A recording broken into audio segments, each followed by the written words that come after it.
अस्सलाम वालेकुम, welcome back to my channel S vlogs drama serial दाव के आने वाले एपिसोड में आप लोग देखेंगे कि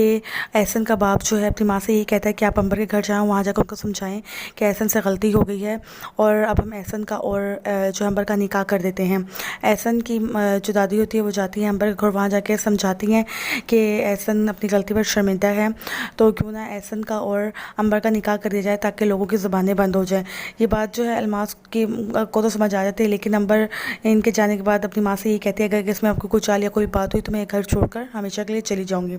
और यहाँ पर जो है एहसन का बाप जब एहसन को जाकर सारी बात बताता है तो एहसन अपने बाप से ये कहता है कि जब मैं शादी नहीं करूँगा तो ये लोग मुझे दोबारा लॉकों में बंद करवा देंगे। तो इसका बाप कहता है तुम एक दफ़ा यहाँ से निकल आओ, तब किसी का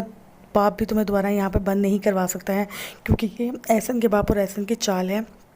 सिर्फ बाहर आने के लिए। और इसके बाद यहाँ पर अलमास को जब पता चलता है साथ के घर का, तो वो जाती है आबदा के पास और जाकर कहती है कि तुम लोगों ने निशा को इतना टॉर्चर किया था कि उस बेचारी की जान ही ले ली, उसका बदला आलियान जो है मेरी बेटी से ले रहा है। आलियान ने मेरी बेटी के साथ शादी की है, अब उसको जो है वो टॉर्चर कर रहा है। और मैं चाहती हूँ कि तुम जो है केस लड़ो और आलियान को कभी भी जेल से बाहर नहीं निकलने दो। तो यहाँ साथ की माँ कहती है कि मेरी 3 दिन के बाद फ़्लाइट है, मैं तो यहाँ से चली जाऊँगी। तो अलमास कहती है ठीक है मैं केस लड़ूंगी लेकिन पैसा तुम दोगी। तो बस जो है साथ की माँ भी यही चाहती थी, वो इस केस में पढ़ना ही नहीं चाहती थी, इसलिए वो इस चीज़ के लिए हामी भर देती है कि ठीक है केस तुम लड़ो और पैसा मैं तुम्हें दूंगी। अब केस अलमास लड़ेगी और दूसरी तरफ जो आप देखेंगे साथ जो है समम के से पकड़ा जाएगा।